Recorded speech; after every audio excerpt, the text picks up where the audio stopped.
Salut à toutes, salut à tous, soyez les bienvenus dans Un pilote presque parfait, votre émission dérivée de votre podcast sériel habituel, la saison des séries. Je m'appelle Junior et je suis comme à chaque fois très heureux de vous retrouver, j'espère que tout va pour le mieux de votre côté.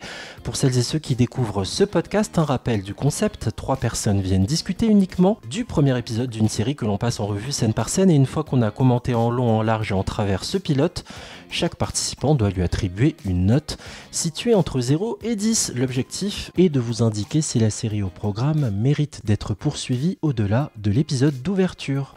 À mes côtés, dans ce nouveau 1 PPP, celle que vous aviez pu entendre dans nos épisodes consacrés à Weeds. Salut Hélène. Salut Junior. Tout va bien ?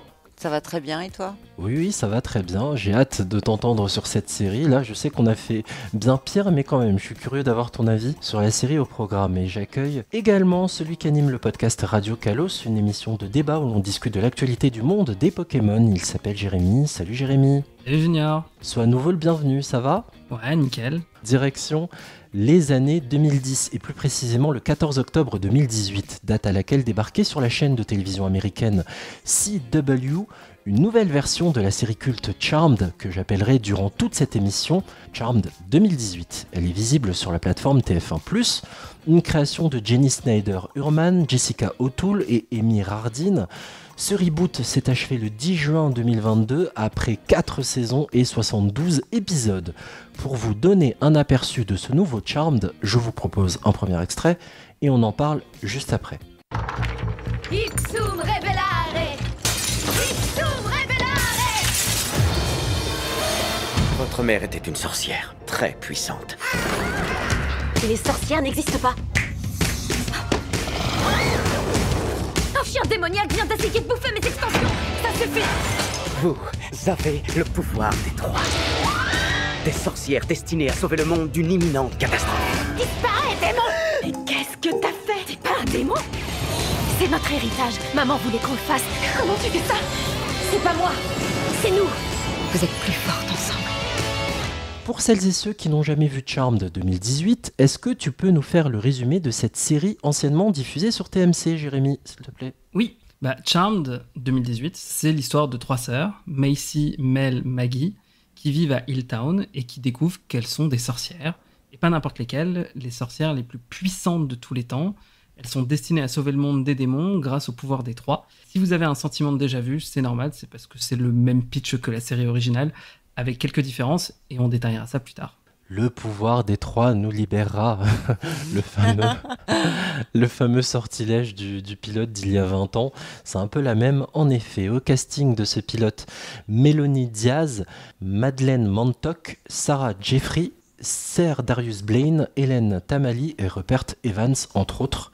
Avant d'entrer de plein pied dans le pilote, une première chose, à titre de rappel, peut-être que vous avez découvert notre podcast Un pilote presque parfait il y a peu de temps. Sois le bienvenu à toi, nouvel auditeur, et toi aussi, nouvelle auditrice. Et si vous êtes fan de Charmed version 98, sachez qu'on y a déjà consacré un épisode qui était sorti en février 2022. Oui, je fais un pilote presque parfait depuis déjà un bout de temps. Je vous mets le lien de cet épisode dans la description de l'émission que vous êtes en train d'écouter actuellement. On s'était bien marré avec Mélanie du podcast Bollywood Versus et Alexandra qui est membre de l'équipe de la saison des séries de PPP. C'était passionnant d'évoquer une des rares séries à cette époque-là qui était portée par un trio de femmes. Voilà, on reprend nos habitudes. Question traditionnelle. Hélène, Charmed, ça représente quoi pour toi ? Est-ce que tu as maté la version de 1998 ? Et aussi, autre question, quand est-ce que tu as découvert cette version de 2018 ? Alors moi j'ai maté la version 1998 en direct live puisque je regardais quand ça passait à la télé. Je me rappelle plus mais je pense que c'était le soir il me semble, vers 18h, quelque chose comme ça. Et évidemment, comme à l'époque, il n'y avait pas de replay, j'ai loupé quelques épisodes, mais j'étais assez assidue au départ. Et puis bon, après, je bossais déjà, donc c'était un peu compliqué de pouvoir regarder tous les jours. Voilà, et je garde un super souvenir de cette série, j'avais adoré. Et quand tu m'as parlé du reboot de 2018, alors j'étais absolument pas au courant, mais alors pas du tout. J'ai découvert ça parce que tu m'en as parlé. Je savais pas du tout et finalement, je donnerai mon avis à la fin, mais je sais pas si c'est la nostalgie des années 90, mais je reste, je préfère garder en souvenir Charmed 1998. C'est marrant, tu l'as pas forcément découverte lors de la traditionnelle trilogie du samedi, les samedis soirs à 20h50 sur M6. T'as dû, à mon avis, la découvrir pendant les rediffusions qui avaient lieu en semaine, parfois du lundi au vendredi, à 18 ou 19h en horaire d'after school, comme on dit, ou d'access prime time. Je sais pas si ça venait de sortir à la télé, hein, c'était les premières diffusions en 98, donc. D'accord, parce que c'était d'abord les samedis soirs en fait sur M6, après il y avait des oui, rediffs. c'est vrai, t'as raison maintenant que tu le dis, c'est vrai, c'était le samedi soir. Oui, il y a une question qui sera sous-jacente pendant toute cette émission, qui est vraiment importante, c'est est-ce qu'on n'a pas fait ce reboot trop tôt, parce qu'il n'y a que 20 ans. Moi, c'est ça qui m'interpelle. Ceux qui ont déjà écouté l'épisode de Charmed 98 savent que il m'est arrivé déjà de tomber sur certains épisodes, que j'y suis allé pour des motifs pour lesquels je suis faible. Alissa Voilà, Alyssa Milano, j'avais un crush total déjà dans Madame est servie, dans Melrose Place, puis là on la voit arriver dans Charmed, tu dis ok. Évidemment attiré par ça, par des visages familiers aussi, celui de Shannon Doherty. Ouais, mais c'était Beverly Hills. Voilà, donc c'était super de les retrouver dans la même série. Donc j'ai regardé un peu, mais franchement de façon complètement décousue, et quelques épisodes, je ne connais pas tout, j'ai quelques bases sur les êtres de lumière, sur leur métier, sur comment elles évoluent. J'ai même regardé des bouts d'épisodes avec Rose McGowan aussi, qui les rejoint plus tard. La meilleure. Mais j'ai pas des connaissances hyper pointues sur cette série. Et puis le Charmed 2018, c'est super important ce que tu viens de dire, Hélène, parce que ça a été très peu médiatisé, quoi. Ça a été diffusé en France sur Salto et sur Sci-Fi, si je dis pas de bêtises.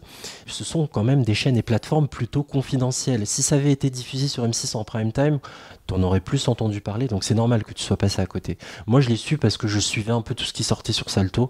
Donc voilà, puis la force des choses parce que j'anime un podcast sur les séries. Sinon, j'étais vraiment pas attiré par le fait d'y aller parce qu'il y a une volonté de diversité. Voilà, en gros, on fait un reboot pour gommer un peu ce qu'on n'a pas su faire 20 ans plus tôt en termes de représentation à l'écran. Voilà pourquoi aussi on a fait un reboot. On en reparlera après. Mais j'ai vraiment découvert le pilote pour cet épisode, j'ai jamais regardé. Jérémy, même question. J'aimerais savoir quel souvenir de Charmed version années 90 tu as, et est-ce que la version 2018 fut une découverte pour toi, ou est-ce que tu avais quand même jeté un œil avant d'enregistrer ce podcast ? Moi, j'ai découvert Charmed quand j'étais enfant.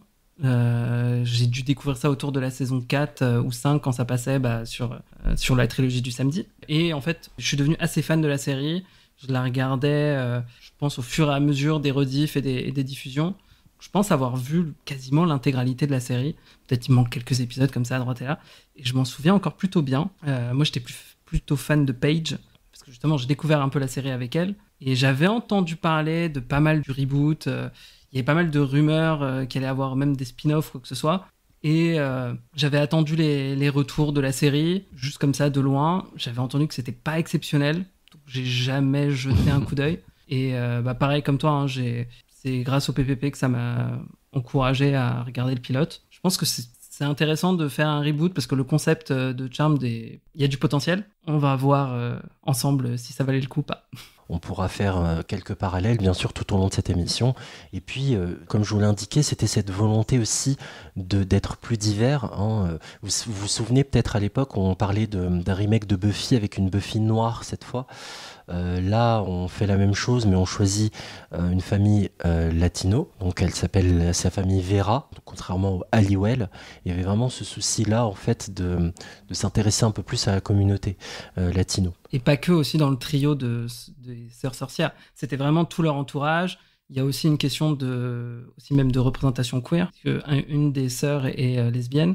Et ça, au final, moi, je trouve que c'est quand même une bonne chose d'avoir essayé de changer un peu le casting, parce qu'il faut avouer que la version originale Charmed est quand même très blanche, très hétéro. À la fin, elles finissent toutes avec des mecs. Et très, très mannequin. Hein. Oui. Alors, moi, j'allais rajouter ça. Ce qui choque avant tout, c'est aussi la tenue vestimentaire, parce qu'elles sont toutes hyper sexy, très stéréotypées, faut le dire. Parce que dans cette version-là, ce que j'apprécie, c'est que c'était beaucoup plus réaliste, contemporain et diversifié, on va dire, puisque effectivement, on aborde un peu tous les sujets. Justement, on casse un peu l'image parfaite des sorcières de 1998, enfin parfaite entre guillemets. D'ailleurs, j'oubliais une chose importante, l'une des 3 sœurs, demi-sœur, on va en parler, hein, est métisse. Ils ont fait un effort de représentation sur tous les plans. Ce qui est beaucoup plus réaliste d'ailleurs. Justement, le casting a été pas mal controversé parce que dans la série, elles sont censées être toutes les 3 latino-américaines, mais en réalité, les actrices, la seule qui est latino-américaine, c'est celle qui joue Mel. Les autres ne le sont pas du tout et ça a été pas mal critiqué. Bien sûr. Bah, surtout que la comédienne noire est britannique, rien à voir. Oui, je comprends. Oui. Bah, ça, de toute façon, tout est propice à débat. Ça me rappelle, Selena Gomez ne parle pas l'espagnol. Tu vois, pourtant, elle est de la communauté latino. Je le dis parce qu'elle joue dans le prochain Jacques Audiard, dans lequel elle est censée parler espagnol. Bref, le pilote de Charmed 2018 a pour titre « Le pouvoir des 3 ». Oui, celui qui nous libérera. Tandis que le pilote de Charmed, version 98, il s'appelait comment ? Le livre des ombres. Le livre des ombres. Hey, yes. Voilà. Alors que pourtant, il est super important. Pourtant. Allez, soyons efficaces. Le pilote s'ouvre sur une voix off. Ce n'est pas une chasse aux sorcières. Début en mode double jumpscare. Une jeune demoiselle, Maggie, se balade tranquillement dans les couloirs de sa maison en mode je veux sortir en douce, mais elle est rattrapée par sa sœur Mel qui réclame sa paire de bottes à la fugueuse. On apprend via leur discussion que l'une veut aller à cette soirée Kappa, donc de sororité sur le thème de militaire. Donc c'est Mel. Et tes bottes nazes sont tout ce que j'ai trouvé, meuf. Et Maggie, elle, ne comprend pas l'intérêt de ce type de soirée, de se mettre dans la peau de quelqu'un d'autre. Bref, Mel, elle, ça l'éclate. Ce genre de soirée, leur conversation est vite interrompue quand les 2 jeunes femmes entendent leur mère au loin s'énerver au téléphone. Et quand les filles rejoignent leur mère, une fois cette conversation téléphonique terminée, on a des infos sur une histoire dont on va pas mal parler dans le pilote. Une affaire qui oppose le professeur Tain, qui conteste sa suspension, face à Angela Wu, qui a été agressée et qui n'est elle, pas en état de témoigner, on ne sait pas encore pourquoi, on nous le dira après. La mère se pose sur son lit et observe ses 2 filles adorées qui se demandent si leur mère a pas picolé. Bon, elle avoue qu'elle a bu un verre, comme Hélène avant chaque émission. Mais Madame Vera, dont on... C'est pas vrai en plus, c'est totalement gratuit. Si, c'est vrai. L'autre, elle infirme alors que je suis en train de désamorcer le truc. Bon, bah ok. Ça va faire plaisir à Léa Salamé, moins à Artus. Donc... Madame Vera, la maman, donc insiste sur le fait que ses filles sont spéciales, et qu'elles sont plus fortes ensemble et que rien n'est plus fort que d'avoir une sœur. Bon maman, t'es sympa, mais on aimerait bien y aller à cette soirée. Et les filles quittent la maison, chacune part de son côté sur un fond musical, je vous laisse deviner, d'une chanteuse latina, bien sûr, hein, Camila Cabello. Soyons cohérents. Alors, jusque-là, qu'avez-vous pensé de ce début d'épisode ? Hélène, tiens. Bon, écoute, j'ai trouvé que le début avec la scène où on s'attend à ce qu'elle se fasse attraper par quelqu'un ou quelque chose, ça commençait un peu comme le pilote qui avait commencé très très fort en 1998, où ça commence direct par un meurtre, où c'est assez sombre, noir et tendu. Bon, là, c'était sombre, noir et tendu jusqu'à ce qu'on se rende compte que c'était, voilà, c'est un peu de l'humour, quoi. Donc je pense que c'était un petit clin d'œil, mais voilà ce que j'ai remarqué. Après, j'étais étonnée de la présence de la mère, hein, puisque dans le 1998, puisque moi j'ai référence à ça, hein, franchement, je vais forcément comparer assez souvent. La mère était morte, et là je me dis, mais mince, mais la mère est encore vivante dans celui-là, et ça m'a intriguée. Donc voilà, ça a suscité ma curiosité, cette première partie. En effet, dans le pilote de 98, c'était surtout l'affiliation par rapport à la grand-mère. Elles avaient un lien avec leur grand-mère. Jérémy, là-dessus ? Ouais, non, pareil, ça démarre bien. Il y a juste la mère qui a vraiment un discours de mère de fiction qui va mourir dans la scène suivante. C'est criant, mais sinon, ça va. Les personnages sont bien caractérisés. On voit bien qui est la petite sœur, qui est la grande sœur. En fait, la mère articule sa pensée comme si elle savait déjà que la fin était proche. Donc ça, c'est assez frappant. Il y a quand même une complicité sympa entre les mères et la fille, puisque les filles récitent par cœur le mantra de leur mère.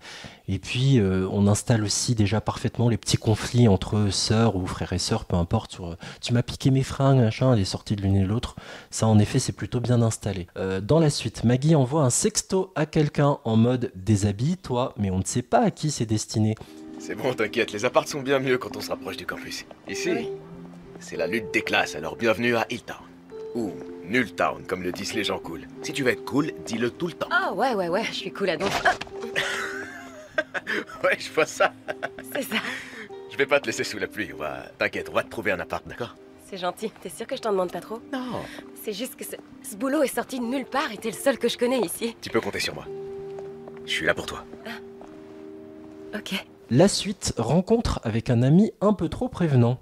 Bah, du coup, c'est Maggie qui se fait accoster par un garçon qui s'apparente être son ex, Brian, qui est un peu collant et qui s'inquiète pour son propre bien. Puis au final, on passe tout de suite à une scène dans le manoir avec la mère qui est seule, qui est apeurée, corbeau qui vole, et tout de suite, elle envoie un message groupé à ses filles pour venir rentrer à la maison tout de suite. Mel, on découvre que Mel est au lit avec sa copine, elle part direct. Et on retrouve la mère qui lit une incantation, il y a un menage menaçant qui arrive, c'est un peu ridicule. Et jusqu'à ce qu'elle dise écoutez-moi, j'en ai en réalité 3. On sait pas trop de quoi elle parle. C'était Space. Mais de quoi vous parlez, madame? Et juste en disant ça, le nuage recule, il a peur. Et, voilà. Et en fait, après, on sait pas du tout ce qui se passe. On retrouve Maggie qui est à sa fête, à sa sororité, et Mel qui débarque, qui lui dit non mais attends, là il faut qu'on rentre. Mel la menace d'être gênante et de parler de culture du viol aux gens qui sont autour pour être sûr qu'elle parte. Et elle rentre enfin au manoir, elle se chamaille. Et là elle découvre en montant à l'étage que leur mère est tombée de la fenêtre. Vraiment dans une position comme dans Anatomie d'une chute. Et on a le générique. En effet, il y a pas mal de choses à dire là-dessus. Alors, très joli plan de la mère seule chez elle. Je sais pas si ça vous a marqué. On est presque du point de vue du potentiel agresseur ou stalker qui mettrait la mère de l'extérieur, prêt à bondir à l'intérieur de son domicile pour la buter. Ça m'a plu. C'est l'un des rares trucs dans ce pilote qui m'a plu. Je sais pas s'il y a d'autres choses qui vous ont interpellé dans ce que vient d'évoquer Jérémy. Et Jérémy, toi justement, dans cette scène. Bah, elle est assez jolie. C'est là où on rentre vraiment dans le côté magique. Et je trouve ça très chouette. C'est juste qu'après, en fait, toute la partie menace, on n'y croit pas du tout parce qu'un nuage qui fonce et on comprend pas trop en fait ce qui se passe, quoi. On sent qu'elle est menacée, mais c'est... Et toi, Hélène, là-dessus? Bah écoute, moi cette scène, on s'attend un peu quand même. C'est un peu gros comme une maison qu'il va se passer un truc, comme l'a dit Jérémy. Déjà la scène précédente, on se doutait que la mère, bon déjà normalement elle était morte, donc on sait que ça va arriver. Donc j'ai pas eu l'effet de surprise du tout. Par contre, le fait qu'elle monte à l'étage, qu'elle ouvre elle-même son truc là pour faire de la magie, bon ben voilà, ça c'était un peu la surprise puisqu'on l'a pas. Enfin, dans mes souvenirs, il y avait pas ça. Le brouillard qui avance, j'ai aussi trouvé ça vraiment ridicule. Et je me suis dit non, puis les corbeaux, enfin là, bon, c'était un peu space quoi. Ils auraient pu, enfin je sais pas. Et par contre. J'ai remarqué un truc dans cette scène, c'est que les filles arrivent, la mère n'est pas encore tombée de la fenêtre, elles entendent un bruit et là la mère tombe de la fenêtre parce que elle est tombée en façade. Enfin, je sais pas si vous avez repéré, la fenêtre ronde est en façade de la maison. J'ai fait retour pour être sûre. Et en fait, elles arrivent, elle est encore en vie, elles tombent vraiment quand le bruit qu'on entend, c'est la mère qui tombe de la fenêtre en fait. J'ai trouvé que ça, c'était pas mal, tu vois, puisque, en fait, on pourrait penser qu'il y a encore quelqu'un à l'étage. Sur le coup, c'est ce que je me suis dit. Ensuite, quand j'ai vu qu'elle était tombée sur le chemin, à quelques secondes près, elle tombait sur ses filles, quoi. Enfin, tu vois, je trouvais que ça, c'était intéressant aussi. Oui, c'est vraiment pas mal installé. Et en effet, Jérémy, tu reprenais l'analogie avec Anatomie d'une chute. Et c'est ça, pour ceux qui ont vu le film, ça y ressemble fortement.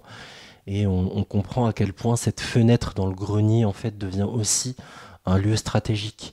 Et juste sur la fin de la scène, c'est quand même important de signaler le fait qu'il y a un putain d'ancrage post-MeToo où on intègre avec une subtilité proche de zéro dans tout ce qu'on vient d'évoquer que oui, jeune femme, voilà comment vous ne devez pas vous laisser faire. C'est pas un reproche, c'est un constat, mais on sent que c'est ancré justement à une certaine époque, on est en 2018, dans la période MeToo d'ailleurs, j'ai envie de dire. Je sais pas si vous l'avez relevé ça. Oui, avec l'histoire du consentement, etc.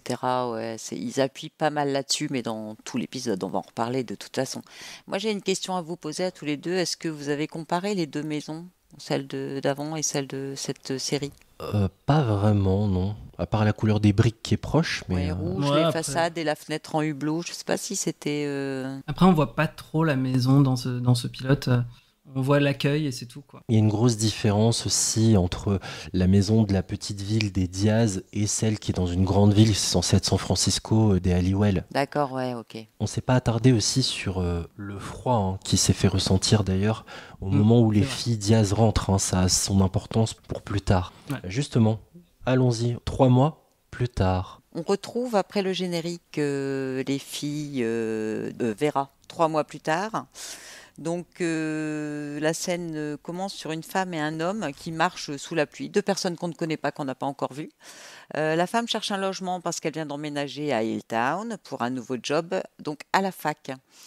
Il passe devant la maison de Mel et Maggie, qu'on reconnaît bien sûr, le carreau est réparé, et là cette maison interpelle la jeune femme, on sent qu'elle est émue, que ça lui dit quelque chose.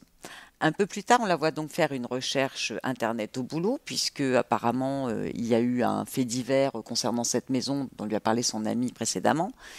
Elle a l'air d'être scientifique puisqu'elle porte une blouse blanche, genre chimiste ou quelque chose comme ça. En tout cas, elle est dans un labo. Elle fait une recherche et elle est très émue lorsqu'elle voit la photo de la maman de Meg et Maggie, puisque c'est passé dans le journal, évidemment, son décès. Et là, elle est très, très émue. On sent qu'elle est hyper impliquée et qu'il y a quelque chose entre cette femme et la maman des filles. Donc, un homme, tout à coup, l'interrompt en posant sa main sur son épaule. Elle sursaute. Et derrière elle, un monsieur en fauteuil roulant, un peu âgé, se présente. Et c'est le professeur Tain, dont on a entendu parler précédemment par la maman de Meg et Maggie. Donc la fameuse histoire d'un professeur qui a été suspendu pour une histoire de harcèlement, etc. avec Angela Wu. Donc c'est lui, on fait sa connaissance. Il a été réintégré, il est tout fier d'en parler à cette jeune femme qui s'appelle donc Macy. Donc il lui explique qu'il est innocent, qu'il n'a rien fait, que c'était exagéré de l'avoir accusé de telle chose. On sent bien que quelque part la mort de la maman des filles qui au téléphone s'opposait à sa réintégration, ça a dû bien lui servir. Et il lui dit que c'est pas un harceleur et il s'en va, il tourne le dos en lui disant joli chemisier. Bon, le mec, tu vois, qui fait une remarque un peu déplacée. Alors, qu'avez-vous retenu du comportement de ce vieil homme blanc de plus de 50 ans, Jérémy ? C'est un pourri. Dès le début de son discours, quand il s'approche, un peu en l'interrompant par surprise, tu sens déjà que ça va pas être quelqu'un qui est là pour son bien. Et puis dans son discours, il essaye de se justifier, de dire d'abord il est là, je suis désolé, j'ai pas pu vous saluer. Mais maintenant tout va bien, j'ai été dénué de tout soupçon et vraiment je suis pas un agresseur. Mais quand même, en fait ce que je trouve dingue, c'est son impunité après avoir été mis à pied pendant X temps, j'imagine pendant 3 mois. Il revient et il peut pas s'empêcher de faire une remarque. Il est malsain. Ouais, il est malsain en vraiment. fait. On sent tout de suite qu'il est malsain. On a un personnage clairement problématique de vieil homme blanc de plus de 50 ans, comme le disait la patronne de France Télévisions, en fauteuil roulant. Il bosse dans cette université. Il continue d'exercer son métier comme si de rien n'était, alors qu'il a eu un comportement déplacé envers une jeune étudiante, puisqu'ici, dans cette histoire, il est blanchi pour l'instant. Miss Vera! Please, wait. I read your article in Critical Inquiry. Very well written, if a bit hostile. Reading it made me feel as if my penis had been torn from my body. Oh, good. You read it right. Perfect. So look, I know you don't like me because I replaced your mother in the department. Oh, that's like 5th on the list of why I don't like you. 5th? Okay, well, you can tell me 1 to 4 later. 1, they should have never hired a cis male to lead the women's studies department. Although this cis male has been published 12 times by respected feminist journals and retweeted by Roxane Gay. Check Twitter, you'll have to scroll back a few months. She's quite prolific. Congratulations. Thank you. No, but this really isn't about me. I wanted to check in on you. Make sure you're doing okay. See how, you're feeling. I will feel better once this conversation is over. Direction des couloirs de la fac, on voit Mel placarder des affiches sur le mouvement Time's Up. Tiens, ça nous rappelle quelque chose. Un prof l'interpelle et entame une conversation avec elle et on apprend, donc ce prof c'est Harry, et on apprend que ce prof a aimé l'article même si ça lui donnait une impression qu'on lui a arraché son pénis. Maggie le déteste pour 5 raisons, par exemple pour le fait qu'il ait pris le poste de sa défunte mère, ou encore pour avoir mis un blanc hétéro à ce poste, qui pour elle est une connerie, et peu importe que tu sois publié et validé par des pontes sur des études féminines, mec, ok. Maggie le félicite ironiquement, mais le prof devient un peu sérieux et lui demande vraiment si ça va bien. Maggie fuit la conversation en lui disant ça ira mieux quand notre échange s'arrêtera. Si vous avez une chose à dire, n'hésitez pas. Hein. Oui. Ouais, juste, il y a sur Harry, il y a vraiment quelque chose du fait que, comme on sait pas trop qui il est, qu'est-ce qu'il devient, il est vraiment gênant.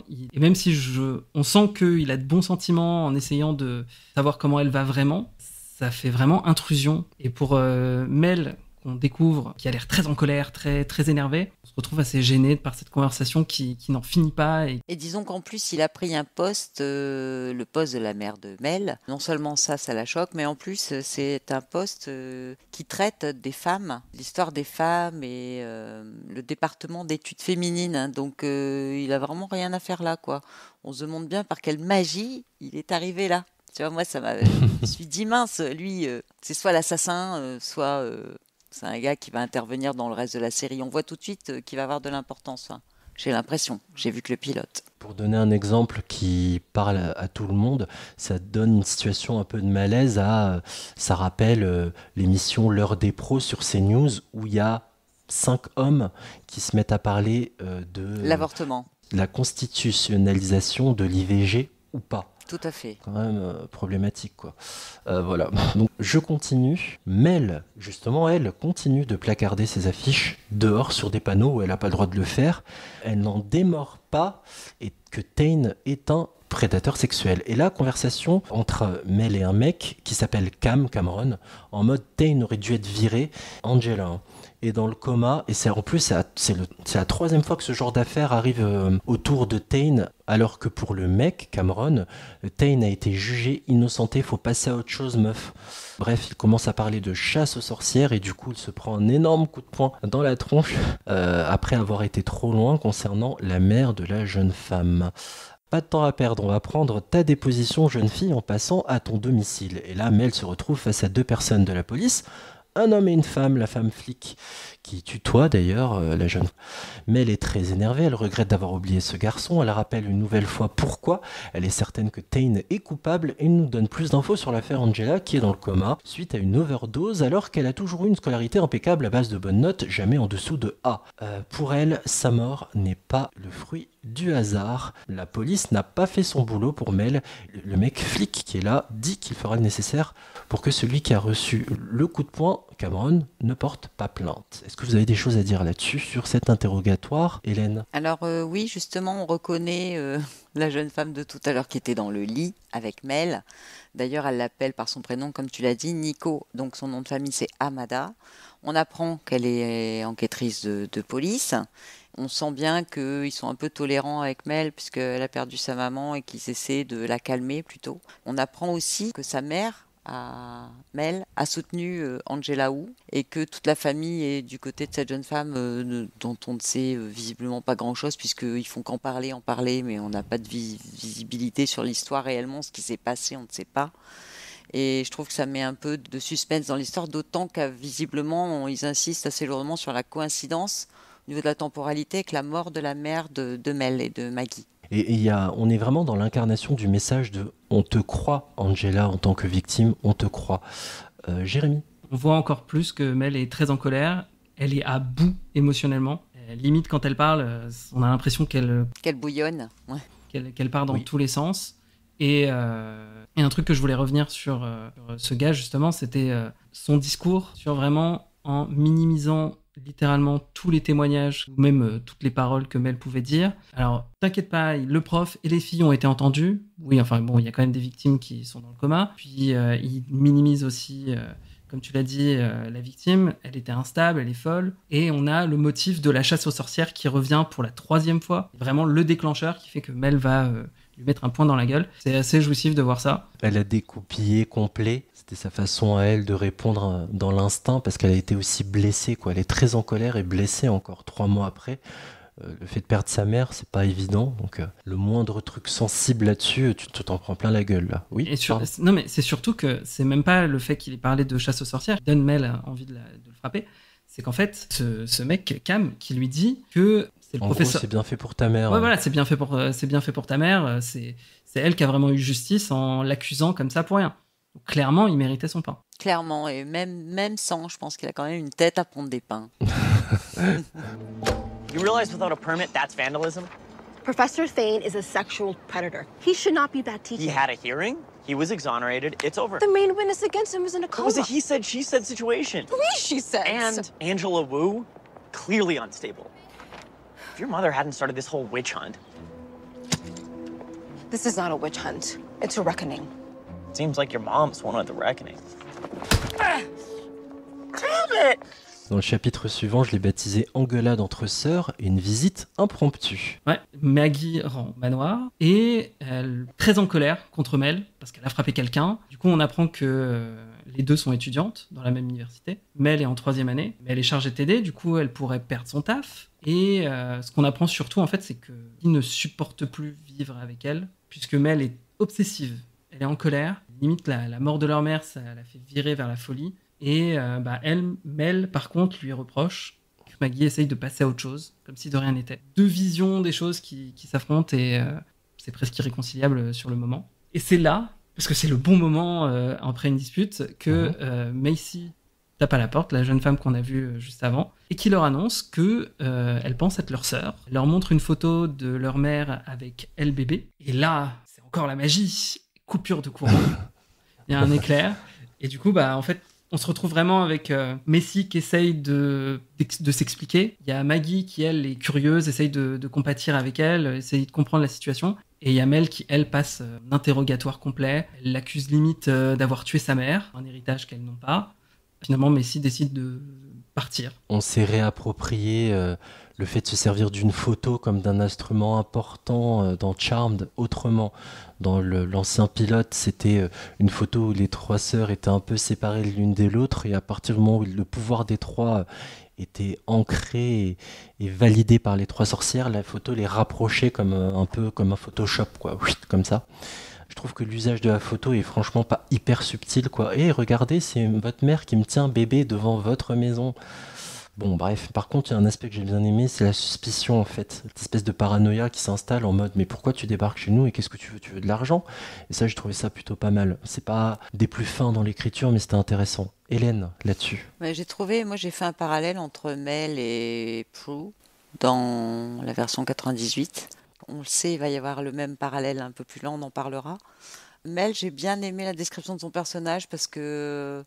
Franchement, des trois, on a l'impression que c'est elle qui a le plus de caractère, qui est la plus vivante, malgré tout. Elle est très en colère, on sent vraiment sa colère et c'est bien joué. Même dans ses expressions, je trouve que l'actrice, elle, sans que ce soit surjoué, c'est vraiment subtil et enfin, moi j'ai trouvé ça pas mal. L'expression de son ressenti, tandis que Maggie, je la trouve un peu insignifiante. J'accroche à ce moment-là de l'épisode, j'accroche de moins en moins sur Maggie, qui me semble vraiment...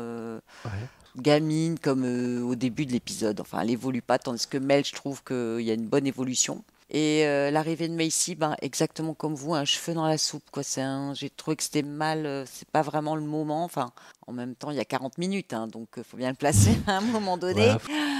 Voilà. C'était un peu gros l'histoire de la photo, elle l'a sur elle, la photo de sa mère, elle tombe sur la maison comme par hasard. Bon, on sait bien qu'il n'y a pas de hasard dans cette histoire, mais... C'était un peu gros. Alors quand elle rentre la main dans la maison, alors Jérémy, tu dis comme par magie, mais en fait je pense que c'est un choc électrique parce que voilà, elles sont réunies toutes les trois dans la maison. Mais oui, c'était un peu too much. C'est la règle numéro je ne sais combien de Gibbs, que les coïncidences n'existent pas. Voilà, revoyez les premiers épisodes d'NCIS. Jérémy, très court s'il te plaît, s'il y a une chose à dire là-dessus. Moi j'ai bien aimé cet enchaînement de scènes. C'est vrai que Macy arrive comme ça, de nulle part. Même si elle était un peu introduite en disant j'arrive dans la ville de... Oula, j'ai déjà oublié le nom de la ville, ça y est, Hilltown, pardon. Non mais du coup, les en fait, noms dans cette série... En termes de parallèle avec l'original, du coup on se retrouve avec Macy qui est un peu un mélange entre Prue et Paige. Piper. Ouais, mais sachant que Mel, ce serait plutôt Elle Piper aussi. Du coup, justement, je suis assez content de ce changement un peu de façon d'être. Ça apporte une dynamique assez nouvelle pour la série. Très bien. C'est marrant, vous dites que c'est plus Paige Piper, parce que dans la sœur qui arrive, j'aurais dit, en repensant au pilote de 98, Phoebe. que c'était plus Phoebe, puisque c'est la troisième qui arrive. Ouais. Mais bon. Bah, Phoebe, c'est plus Maggie, tu vois. C'est ça, En carrément. termes de caractère, pas en termes d'arrivée, de la façon dont elle est... Ça encaisse plus que ça impose son caractère, en effet. Je vous invite à prendre, parce qu'on n'a pas assez picolé avant de faire cette émission, la direction d'un bar dans la ville. Donc Macy, très déçue que Mel la prenne pour une profiteuse qui essaie de leur extorquer de l'argent, part boire un verre avec toujours le même ami dans un bar de la ville. Donc elle est toujours avec son ami du départ dont je n'ai toujours pas connu le nom. C'est Galvin. Galvin, Je crois qu'il est. C'est pas cité dans l'épisode. D'accord, ok. Non, je pense qu'ils disent pas son prénom. Donc elle est toujours avec ce pote qui a l'air quand même d'être assez intéressé par elle. Donc... La lourdeur d'ailleurs là-dessus, la lourdeur. Non, en vrai c'est cute. Bon, Il la dragouille. c'est mignon, non, franchement, il est pas je lourd trouve ça du cute. tout. Il tenait le parapluie tout à l'heure. Non, mais il fait des yeux. En fait, la lourdeur n'est pas dans sa façon de s'exprimer, mais dans le regard, dans la façon dont il le joue. C'est lourd, c'est. Mais moi, je rêve qu'on me regarde comme ça. Ah bah, continue de rêver, tiens, ça tombe bien. Bref, donc Macy est dans ce bar avec son amie, et puis bon, elle est quand même un peu énervée, tu vois, même si c'est quelqu'un qui a l'air d'être plutôt qui se contrôle, assez calme, mesuré. Là, elle s'énerve quand même un peu, et puis son pote, il a pas l'air de comprendre ce qu'elle veut dire, elle veut plus y retourner, et lui dit mais si, retourne-y, c'est des circonstances particulières, réessaye une deuxième fois, et là. Elle se rend compte aussi d'une chose importante, c'est que son père lui a menti, puisque il lui a dit que sa mère était décédée. Or, elle se rend compte que oui, elle est bien morte, mais pas il y a 20 ans. Elle est morte là, il y a 3 mois. Et donc, elle est forcément choquée, puisque, évidemment, elle aurait pu connaître sa mère, et puis à quelques jours près, vraiment, quelques mois près, ça ne s'est pas fait. Donc, elle est assez survoltée, révoltée, hyper blessée. Et là, elle s'énerve et son verre vole de ses mains et va s'écraser dans le mur en face. Son pote lui dit « Mais enfin, mais calme-toi !» Et en fait, elle ne comprend pas du tout ce qui lui arrive puisque ce n'est pas elle qui a lancé le verre. Le verre est parti tout seul dans le mur. Très vite sur cette scène, alors, c'est pas mal ça, on a une première manifestation des pouvoirs. Oui, je trouvais que c'était bien amené. Donc pendant ce temps-là, Maggie est en train de stalker Macy pour savoir qui elle est, évidemment ce qui est logique, elle s'interroge. Puis elle part dans sa sororité, donc chez Kappa, pour visiter le lieu. Alors là par contre c'est très stéréotypé, les meufs de la sororité, elles sont toutes un peu pétasses, se collent pas quand même avec Maggie, tu vois, moi je la vois pas trop là-dedans. Et elles parlent toutes encore d'Angela Wu, alors on sait toujours pas ce qui s'est passé. Quoi. Bon, ça commence à devenir agaçant, moi, à ce niveau-là, tu vois, qu'on ne sache pas plus. Ouais. Je sais pas vous, mais moi, ça m'a agacé qu'ils en parlent sans arrêt. Alors, oui, trop de non-dits, quoi. Et là, donc Lucie, la chef de la sororité, fait part à Maggie de la possibilité qu'elle soit accueillie parce qu'elle est une des favorites. Et Maggie, en serrant la main justement des autres nanas de la sororité, elle entend leurs pensées. Et c'est des trucs en fait qu'elle devrait pas entendre. Et elle bossait à la cafette avant. Et elle est très étonnée que cette personne ose lui dire ça en face. Alors elle lui répond, mais interloquée. Et en fait, elle se rend compte que en touchant les personnes, elle entend leurs pensées. Et là, elle part complètement paniquée de la fête, personne ne comprend ce qui se passe, elle s'enfuit tellement elle est choquée, elle entend les gens penser. Oh, vive Dylan! Je ne crois pas que vous connaissez Maggie. Salut. Maggie, elle bossait pas au réfectoire avant? Oui, je bossais au réfectoire le semestre dernier, mais maintenant je suis au resto italien chez Silvio. Pas la peine de dérouler ton CV. Jolie ta tenue, où tu l'as eue? Sa mère vient de mourir, je devrais être sympa. Ça fait partie des épreuves? Votre canular? Maggie, qu'est-ce qui se passe? Comment ça, un canular? Je suis désolée, je dois y aller. Maggie? Je suis toute bouffée. Il est où le type avec les mini-quiches? Est-ce que tu vas bien? On devra peut-être se débarrasser d'elle. Alors ça, c'est deuxième annonce du deuxième pouvoir, celui de Maggie. Et ensuite, on enchaîne sur Mel, parce que c'est le grand moment des révélations. Donc Mel est avec sa meuf dans une cafette. Elles discutent toutes les deux suite à la confrontation qu'elle a eue par rapport au coup de poing qu'elle avait mis donc, avec la police. Donc Nico lui dit quand même qu'il faut qu'elle se calme, qu'elle est fort énervée. Et puis là, elles règlent leur compte parce qu'on apprend que Nico l'a larguée après le décès de sa mère. Mais bon, elle était devenue insupportable. Mais ça, on l'avait compris, quoi. On l'avait un peu vu à l'œuvre. Tout à coup, le serveur arrive avec une cafetière bouillante pleine de café. Il faillit la renverser sur Nico. Et là, Mel, en essayant de rattraper la cafetière, pouf, elle arrête le temps. Le temps se fige.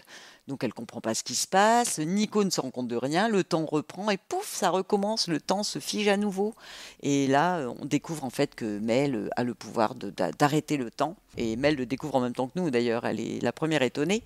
Et donc elle part elle aussi comme une dingue parce qu'elle est choquée et là, elle se fait enlever. Vous avez remarqué cette répétition narrative de oh, je découvre un pouvoir, je me casse, je rentre chez moi, c'est assez drôle à observer.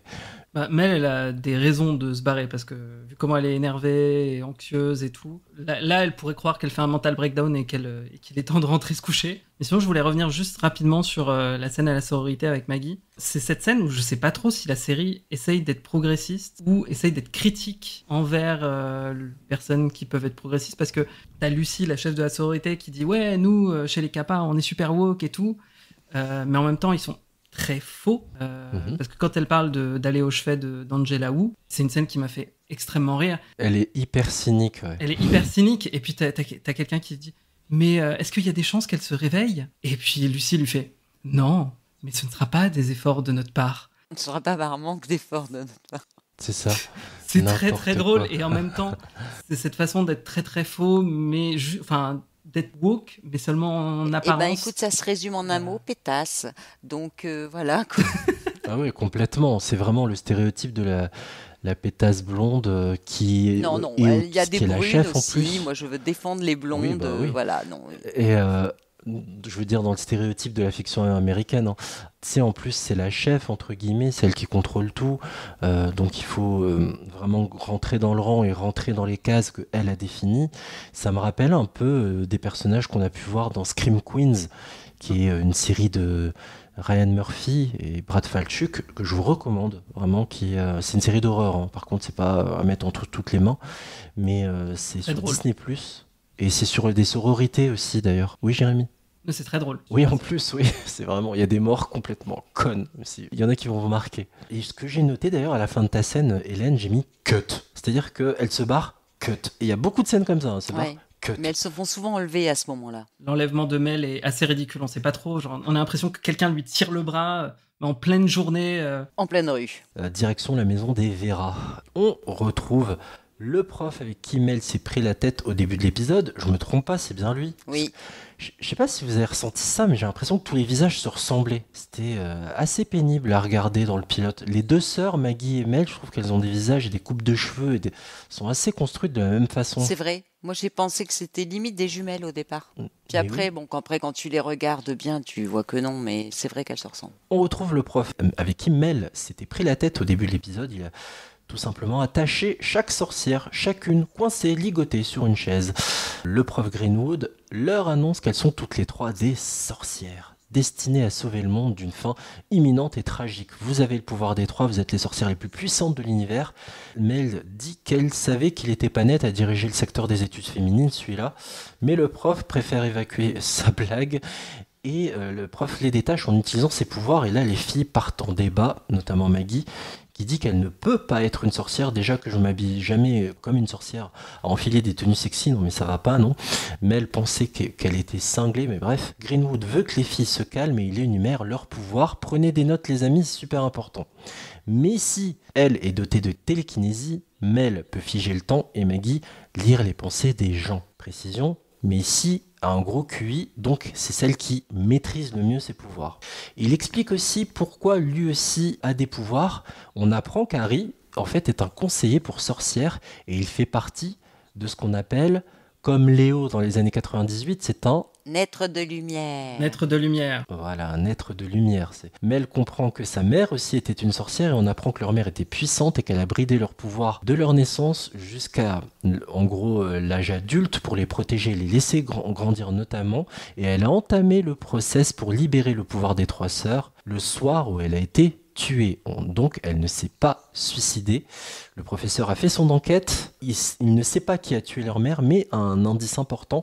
Le froid a été relevé sur la scène de crime, impliquant potentiellement 1000 démons associés à ce type d'agissement qui peuvent agir donc en laissant du froid derrière eux. Les sœurs ne comprennent rien. Le professeur leur dit que tout est expliqué dans le fameux livre des ombres que le prof présente aux 3 sœurs et il explique les choses. Alors avant d'en arriver là, est-ce que vous avez des choses à commenter déjà ici ? Moi. Hélène, oui.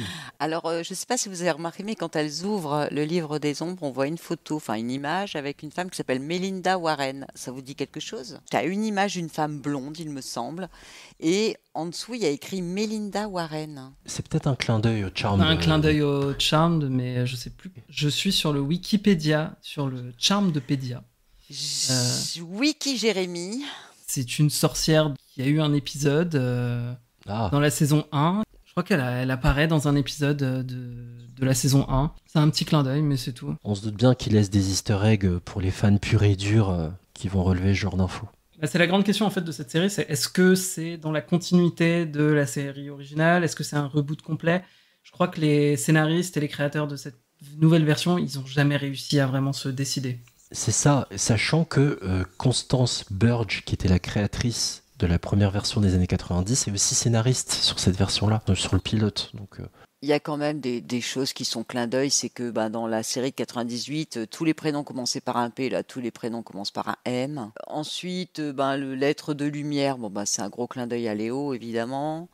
Par contre, au niveau des professions, il y a rien à voir, quoi. Les nanas, elles sont étudiantes ou à la fac, et de l'autre côté, elles étaient vraiment déjà bien ancrées dans la vie professionnelle, à part Phoebe. Ouais, on les a rajeunis un peu. Piper était cuisinier, Prue était bossé dans un musée, il me semble. Il n'y a rien à voir au niveau des jobs, par contre. Par contre, au niveau des pouvoirs et de la hiérarchie d'âge, plus ou moins, ou de personnalité entre les sœurs, on a les mêmes choses, puisque dans cette partie de l'épisode dont tu parles, ils annoncent les pouvoirs de télékinésie. Donc, tu vois, on rapporte un peu Piper à Mel, alors qu'en termes de caractère, je trouve que Mel se rapprocherait plus de Prue, qui était...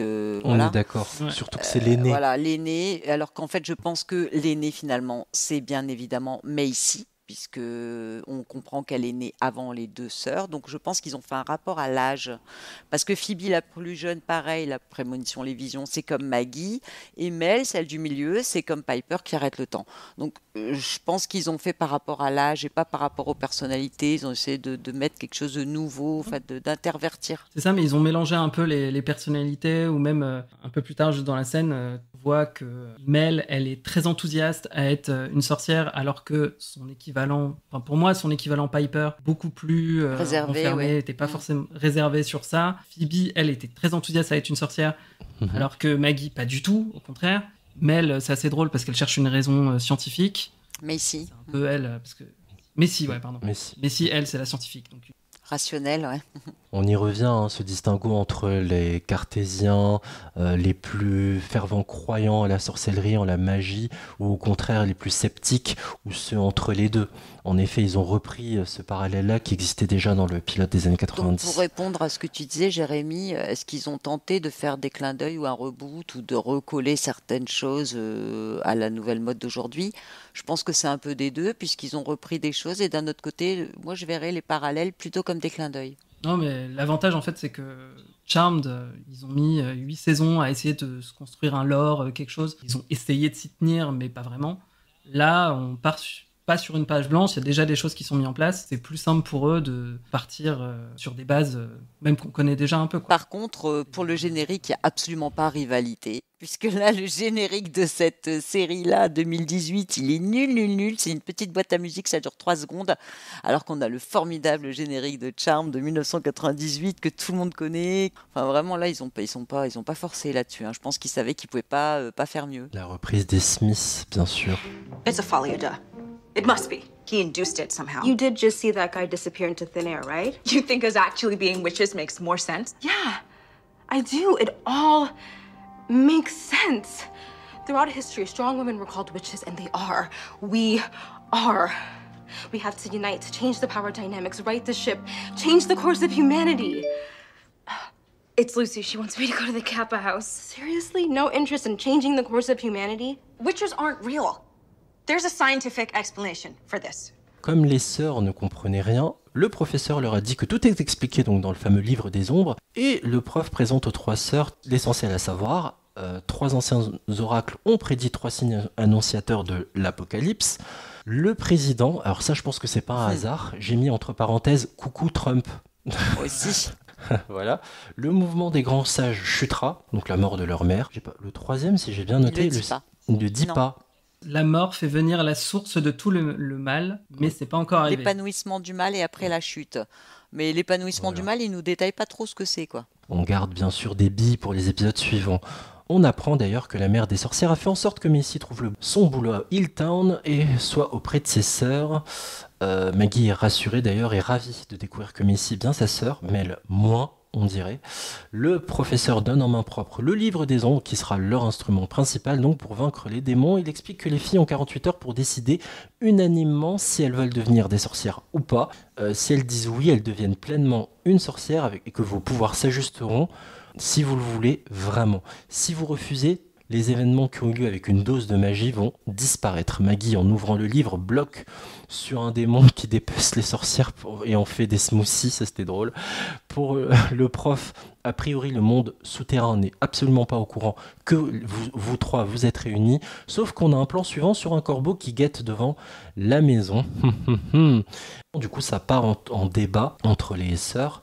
Le professeur préfère s'éclipser pour les laisser discuter et demande à ce qu'on l'appelle par texto. Il apparaît et disparaît en plaisantant d'ailleurs, en choquant les filles qui se disent mais comment il fait.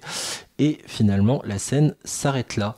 Jérémy, tu voulais réagir? Ouais, par rapport au fait qu'elles ont 48 heures pour décider si elles veulent être des sorcières, il y a Harry qui dit que être une sorcière, c'est un choix, c'est une entreprise pro-choix. Je l'ai noté en anglais, je ne l'ai pas noté en français.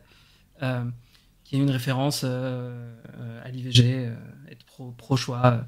Oui. Mais en vrai, c'est pas un vrai choix, parce qu'elles doivent décider ensemble.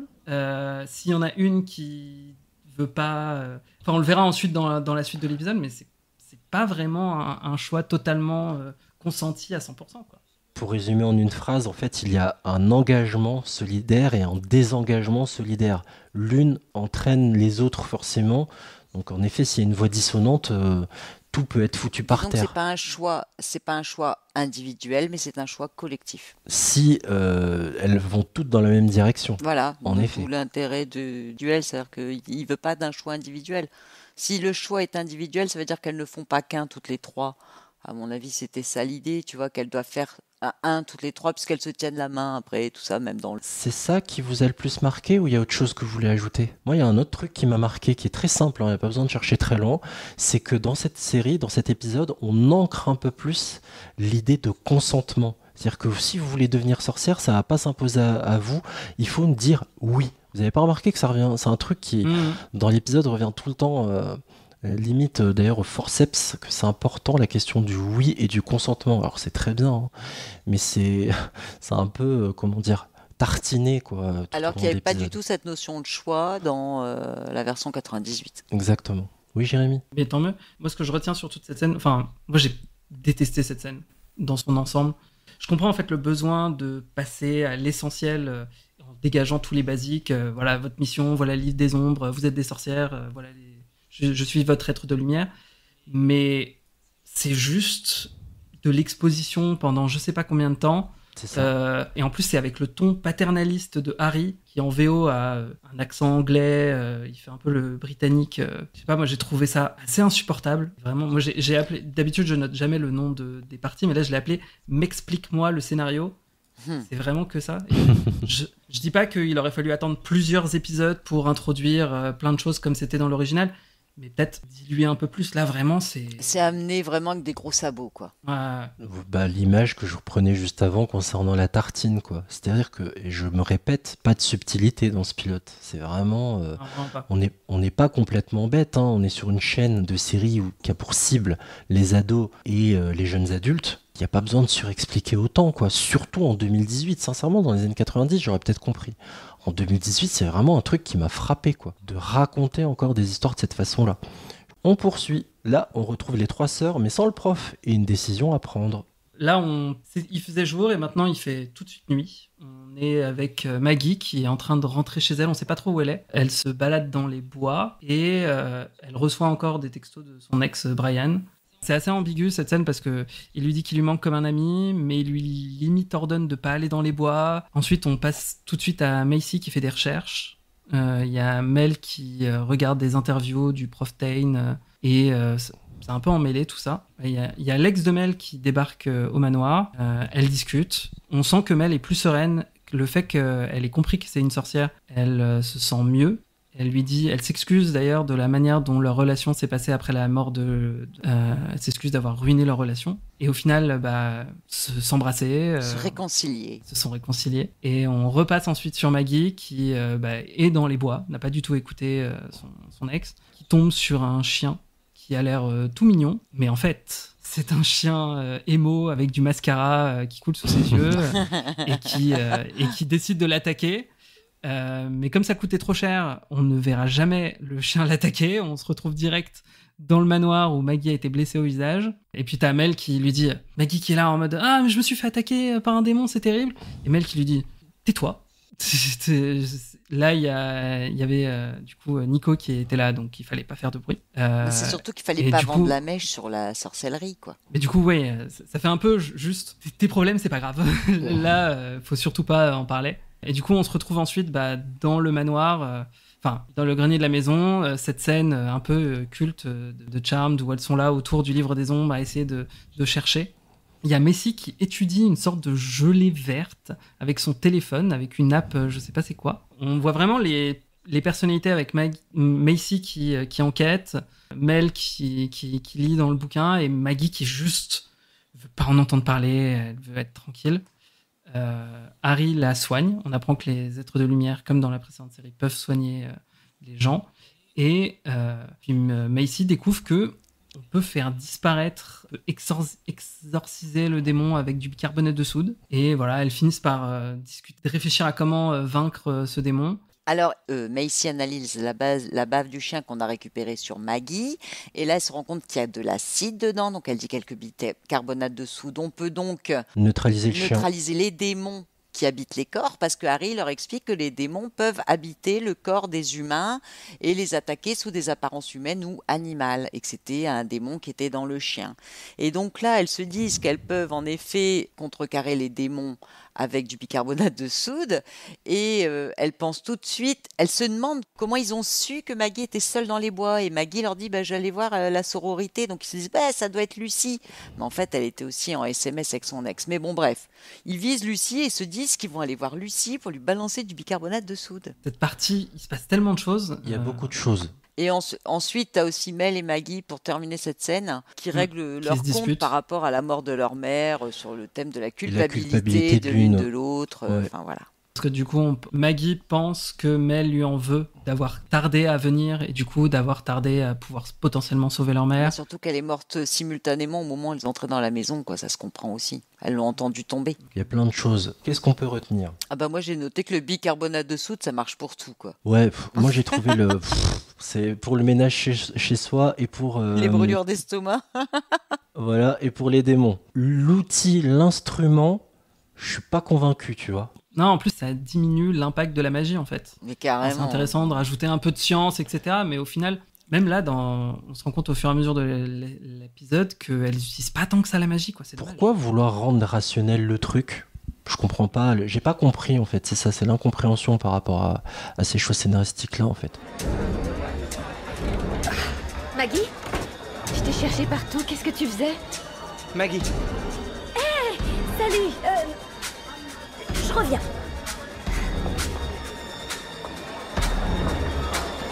Elle est là. Trouve vite, Maggie. Ok. Oh, salut, Mel. J'attends que ta sœur arrive, mais comme tu es là... Disparais, démon ! Mais qu'est-ce que t'as fait ? T'es pas un démon ? Je te demande pardon ? Je veux dire que théoriquement, je te trouve un peu pétasse. J'allais t'offrir un verre à boire de notre réserve secrète parce que depuis Madame Coma, toutes les fêtes de confrérie sont sans alcool. Je suis désolée. Bon, chapitre suivant, sauver Maggie. Parce que du coup, ce qu'on n'a pas dit, c'est que Maggie elle part de la maison et elle se fait enlever une nouvelle fois. Voilà, Maggie se fait encore enlever, mais cette fois-ci, ouf, elle s'est fait enlever par la sororité Capato, qui l'emmène à la fête d'intégration, où c'est la grosse teuf, tout le monde est déguisé, donc c'était pas à nouveau un enlèvement par un démon ou par Harry. Donc Brian, son ex, est là, Mel et Macy la rejoignent, parce qu'elles ont comme objectif de démasquer Lucy, qu'elles prennent pour un démon. Lucy, la présidente de la sororité. Donc on a donc Brian, Maggie, Mel et Macy qui sont à la soirée. Macy réussit à s'isoler plus ou moins avec Lucy. Elle lui balance du bicarbonate de soude et bim, ça ne marche pas. L'autre voulait juste lui payer un verre en fait. C'est pas du tout un démon. Pendant ce temps-là, Maggie s'est isolée avec Brian. Bon, il essaie de l'embrasser, ils essaient de renouer tous les deux. Il lui dit « Est-ce que tu veux m'embrasser ?» Et puis là, elle s'approche de lui et tout à coup, en le touchant, vu qu'elle a des visions et qu'elle entend les gens penser quand elle les touche, elle l'entend parler avec une drôle de voix, genre une voix de démon, tu vois. Et forcément, hein, il y avait que 2 personnes qui savaient qu'elle était dans les bois. Elle le touche et là, elle l'entend, il la menace, en fait. Il dit « Tu vas voir, en fait, il va la tuer, quoi. » Et là, elle découvre que c'est lui le démon. Donc s'ensuit une bagarre et puis tout à coup Macy la sauveuse arrive avec son bicarbonate de soude et bim, elle le jette sur Brian qui tombe au sol, qui se tortille dans tous les sens et on voit une fumée noire qui s'évapore de Brian. Brian a été libéré de son démon et Maggie peut enfin l'embrasser. Elle est quand même vite réconciliée, enfin elle est vite déchoquée, on va dire, après l'avoir vue avec des yeux noirs pareil comme le chien. Elle n'est pas trop choquée et elle embrasse son chéri. On sent que c'était de l'ordre de l'impulsion, quoi. C'est putain, il est en vie. Elle avait tellement peur qu'il meure, qu'il se désintègre, qu'il disparaisse 6 pieds sous terre, que le fait que le corps soit toujours en vie, que Brian soit redevenu normal, lui a dit putain, vas-y, j'ai pas de temps à perdre pour l'aimer et boum. Ah bah perso, moi j'aurais tapoté la main d'abord, tu vois, parce que bicarbonate de soude, elle a eu ultra confiance la meuf. Hein. Jérémy? Non, moi j'ai trouvé ça un peu bizarre qu'elle l'embrasse comme ça, direct, parce que juste avant, il l'agressait. Ouais. Et là, tout de suite, finalement, ça va mieux. Alors je comprends. Vive le bicarbonate de soude, non mais ça c'est l'ascenseur émotionnel, encore une fois, est raconté de façon un peu bancale. Et puis ça fait penser aussi à la trahison du pilote des années 90, puisque c'était Piper qui sortait avec un mec, je sais plus son nom. Jérémy. Il s'appelait Jérémy. Ah, il s'appelait Jérémy, son mec, c'est vrai, dans le pilote. T'as reconnu Jérémy. Je suis pas un démon. C'était un policier démon. En fait, je m'en souviens, mais je sais pas si on parle vraiment on parle de la même chose. Oui, et dans l'ascenseur, il a son visage qui se déforme, mais c'est genre les effets spéciaux de merde, tu vois, son visage, il fait... Tout va bien, et je me souviendrai toujours... Donc il révèle son vrai visage, l'acteur était vraiment pas très bon. Et à un moment donné, à la confrontation face au trio des sœurs, et il dit « Salut les filles !» J'étais mort. Et sa tête dans l'ascenseur. Tu sais le truc genre kaléidoscope quand on fait tourner le visage en mettant le point de ta souris en plein milieu et ça fait tourner. C'était l'effet, enfin les effets spéciaux de l'époque quoi. Et moi j'ai repensé aussi à Jérémy parce que là pour Brian c'était quand même vachement mieux réussi même si ça faisait un peu émo tu vois. Enfin il y a toujours cette tonalité aussi du jump scare, cette tonalité de film d'horreur. Scary movie. Ouais, ça m'a frappé aussi. Je dis pas que c'est réussi, hein, mais en tout cas, c'est le ton recherché et affiché par Charmed 2018. Ça, c'est assez frappant. Ce n'est pas fini. C'est comme ça que j'ai baptisé mon chapitre. Ce n'est pas fini. Et non, ce n'est pas fini, puisque finalement, les filles rentrent toutes les 3 à la maison. Bien copines, du coup. Elles sont victorieuses. Pour elles ont tué le démon. Mais elle se rend compte qu'elle peut réussir à arrêter le temps quand elle n'est pas en colère. Elle qui est en colère depuis 3 mois, ça tombait bien. Et donc, elles sont toutes les 3 apaisées dans la rue, bras dessus, bras dessous, elles rentrent. Et puis là, elles rentrent à la maison, petit moment souvenir avec les vidéos de leur maman. Elles sont toutes les 3 dans un lit. Macy se confie sur son enfance difficile. Forcément, elle croyait que sa mère était morte, donc elle s'est souvent sentie seule. Qu'elle contactait sa mère avec le Ouija. Donc ça, c'est un petit point qu'on retient pour après. Et puis finalement... Elles décident d'être OK pour être des sorcières. Elles sont d'accord toutes les... Elles sont OK, quoi. Elles ont donné leur consentement, hein, dont on parlait tout à l'heure. Le fameux. Le fameux, et là, elles s'endorment toutes les trois, c'est trop mignon, dans le lit, toutes les trois, c'est chou. Jean-Luc Azoulay, si tu écoutes, le consentement, c'est fondamental. Voilà, essaye de l'appliquer dans tes séries, ce serait sympa. Et pour ceux qui ne voient absolument pas de quoi je parle, allez écouter notre épisode sur les mystères de l'amour. Oui, j'aurais aimé que ce que tu viens de raconter, Hélène, soit la fin, en fait. Enfin, que tu sentes qu'on tente vers la fin et que, voilà, on a passé les méchants en revue, on comprend comment un peu s'en débarrasser et on s'arrête là. Eh ben non, et ça m'a agacé, je me suis dit... Oh là là, je dois encore en plus prendre des notes sur 10 minutes d'épisode derrière, c'est pas possible quoi. Jérémy ? Ouais, non, moi, cette scène, elle est plutôt chouette. C'est le cœur de la série, normalement, c'est cette sororité, et au final, même dans Charmed, ça se perd au fur et à mesure, dans l'original. Puis même, on trouvait souvent Macy au début très à l'écart. Et là, elle rentre vraiment dans le trio, elle prend sa place. C'est très chouette. Je suis d'accord, ouais, ça aurait pu s'arrêter là. Oui. Je pense que dans l'original, la série se serait arrêtée là. Eh ben non. Alors là, je vous suis pas du tout. Parce que dans l'original, la série s'arrête au moment où elles font le pouvoir des trois. Et là, on l'a pas encore vu, puisque comme Mel l'a dit, elle n'a pas participé à la bagarre. Donc moi, je me suis doutée que en plus, ça s'appelle le pouvoir des trois. Donc on les a pas vus à trois se tenir la main comme dans le pilote de 98. Donc moi je me dis c'est pas possible, ça s'arrête pas maintenant. Le titre c'est le pouvoir des trois. Pour être plus précis, j'aurais aimé justement que le pouvoir des trois soit utilisé là, et parce qu'on a vraiment un sentiment même partiel d'une fin de cycle dans l'épisode. C'est ça que je veux dire. Oui, Jérémy. Je suis d'accord avec toi, c'est exactement ce que j'allais dire. Elles auraient pu avoir un vrai moment. Tu vois, c'est le problème aussi du bicarbonate de soude, c'est qu'ils arrivent à battre un monstre comme ça sans magie, sans rien, et du coup, on est obligé d'attendre encore 10 minutes avant qu'elles puissent vraiment l'utiliser. Je te jure que pendant 2 secondes, je me suis dit, mais je regarde Le Mentaliste ou je regarde Charmed 2018 ? Parce que cette recherche perpétuelle de rationnel, j'ai l'impression de regarder une enquête avec Patrick Jane, quoi. Bon, moi, j'aurais préféré, J'aurais préféré regarder une enquête avec Patrick Jane. Je te remercie, Junior. Merci. Encore un bon plan que tu m'as refilé. Mais d'ailleurs, Hélène, t'as dit qu'elles avaient décidé d'être des sorcières quand elles étaient dans leur lit. Mais en fait, à ce moment-là, pas encore. Juste, elles en discutent. Ah si, elles ont dit on est OK pour être sorcières. Elles l'ont dit. Pas encore, je crois que c'est après. Ah bon ? En tout cas, peut-être qu'elles l'ont dit, mais en tout cas, c'est pas encore statué.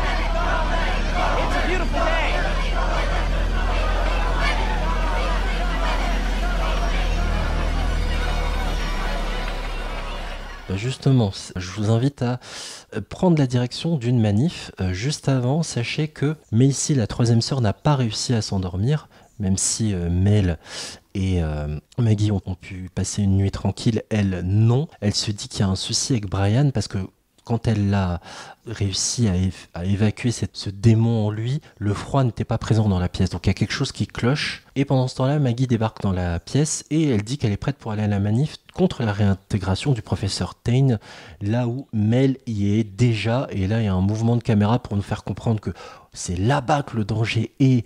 C'est Tain le problème. Du coup, direction la manif. Alors j'aimerais beaucoup avoir ton regard, Jérémy, parce que je sais que tu as regardé en VO. J'ai noté, tu me diras si c'est bon, direction la manif Not All Men plus combat final. Est-ce qu'ils hurlent bien Not All Men ? Parce qu'en français, c'est pas tous les hommes, pas tous les hommes. Ouais, je l'ai noté, ils disent bien Not All Men, Not All Men. Et l'autre côté, ils disent We Believe the Woman. Et ils répètent ça, ils n'ont qu'un seul slogan. Après, sur les pancartes, on voit d'autres choses. Il y a une pancarte où il y a marqué J'en ai rien à foutre. Et Mel est en plein dans cette manif. Elle ne se sent pas bien, elle sort de là, rentre dans l'établissement, et pour être plus précis, le laboratoire. Elle se sent mal parce qu'elle a comme une espèce d'intuition qui l'amène là-bas, en fait. Et elle va y retrouver le professeur Tain. Et si vous voulez, elle est face à nous, elle tourne le dos au méchant, elle sent sa présence.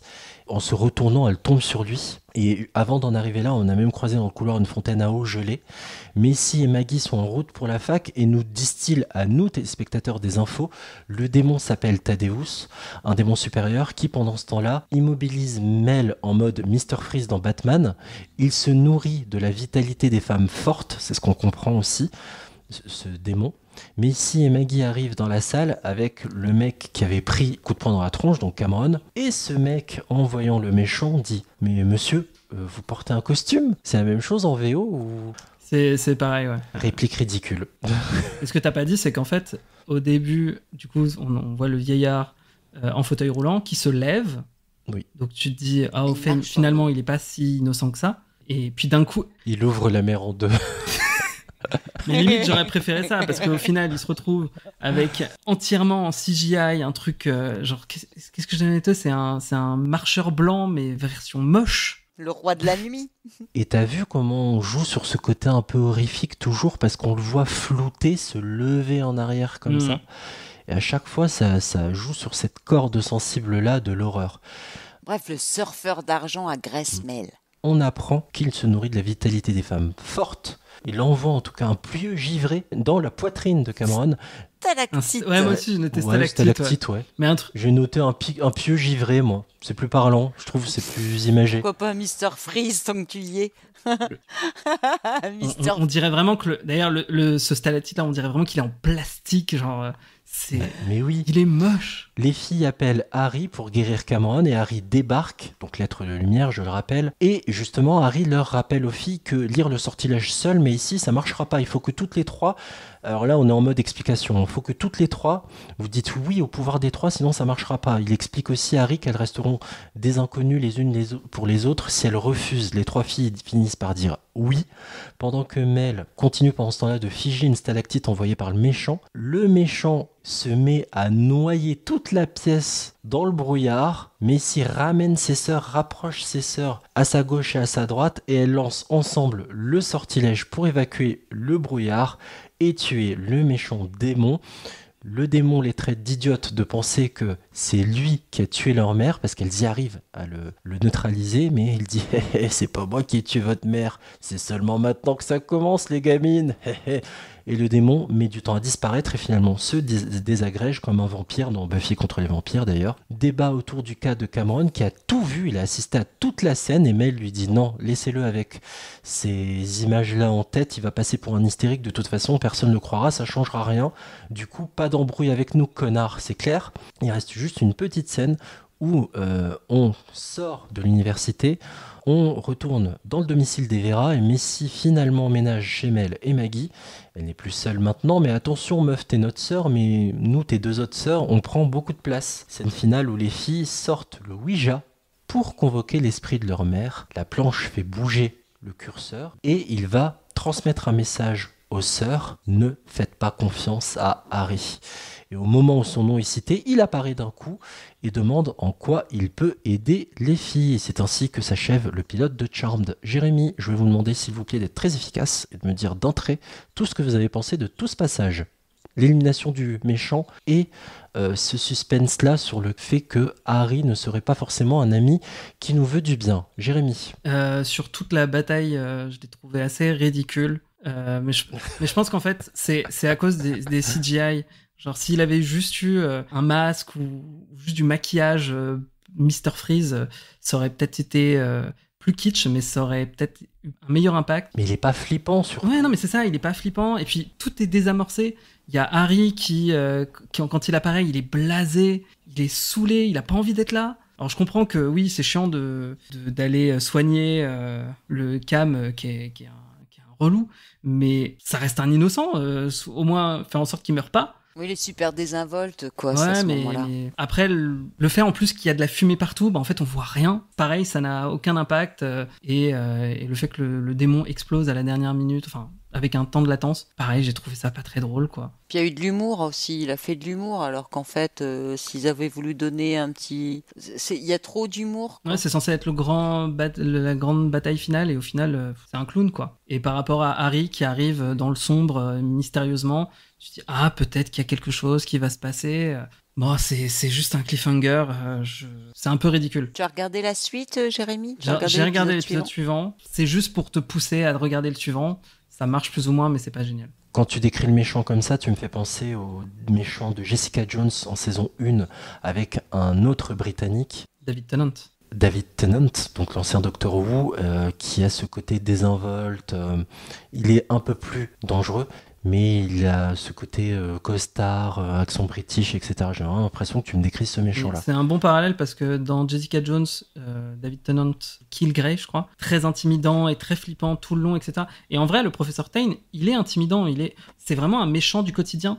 Et dans Jessica Jones, moi j'ai détesté la fin parce que je crois qu'il meurt bêtement. Enfin, il y a quelque chose ça tombe à plat. Et là, c'est pareil, ça tombe à plat. Je l'ai vu aussi, Jessica Jones, je suis d'accord avec vous. J'y ai pas pensé sur le coup, mais effectivement, ouais, c'est le même topo, quoi, la même impression. Et moi, cette fin, bah, écoute, franchement, je te dis, trop de comique, quoi. Moi, je trouvais que ça avait cassé un peu tu vois, autant dans le 98, parce que moi, j'ai maté le 98 après, autant dans le 98, quand leur pouvoir des trois se met en place, c'est quand même, tu vois, c'est sympa, quoi. Il y a une émotion.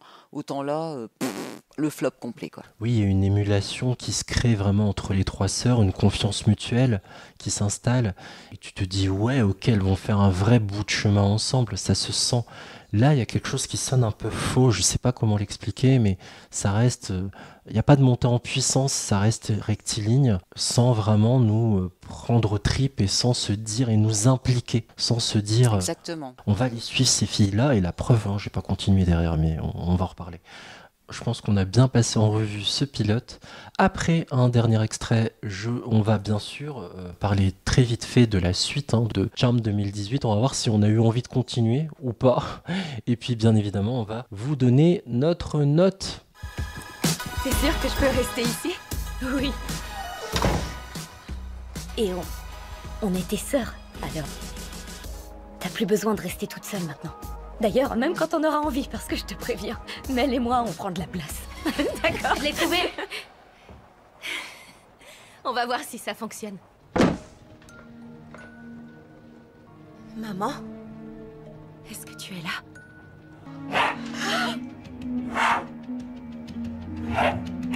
Ne faites pas quoi? Ne faites pas confiance.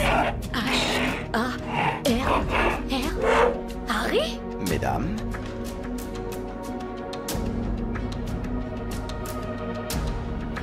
je suis à votre écoute. Avant d'en arriver à délivrer nos notes, juste par curiosité, est-ce qu'après avoir maté ce pilote, vous aviez envie de regarder la suite ou pas? Très sincèrement, Hélène? Comme je disais tout à l'heure à Jérémy, en effet, le cliffhanger, ouais, je me suis dit, ouais, le rebondissement, j'aimerais bien quand même voir tout de suite dans la foulée s'il se passe quelque chose dans le suivant. J'ai regardé 10 minutes, je me suis rendu compte que c'était le même topo que le premier, donc j'ai arrêté, j'ai même pas cherché plus loin. Il faut vraiment qu'il se calme sur l'exposition. Jérémy? J'ai eu le même réflexe, j'ai voulu regarder tout de suite à la suite le deuxième épisode.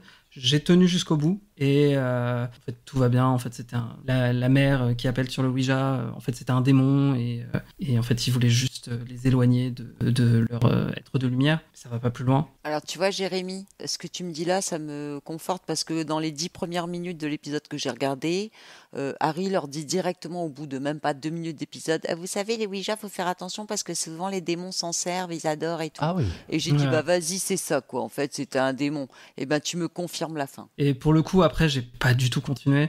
J'ai lu des wikis, parce qu'en vrai, plus par passion, nostalgie avec Charmed, je me suis dit, bon, comment ça a évolué? Et je crois que les scénaristes, ils savaient pas où aller avec cette série. Au bout de 5 épisodes, ils rebootent certains personnages, même au bout du second épisode. Waouh. Le bon exemple, c'est le personnage de Nico, la copine de Mel, qui est flic, qui a des lunettes.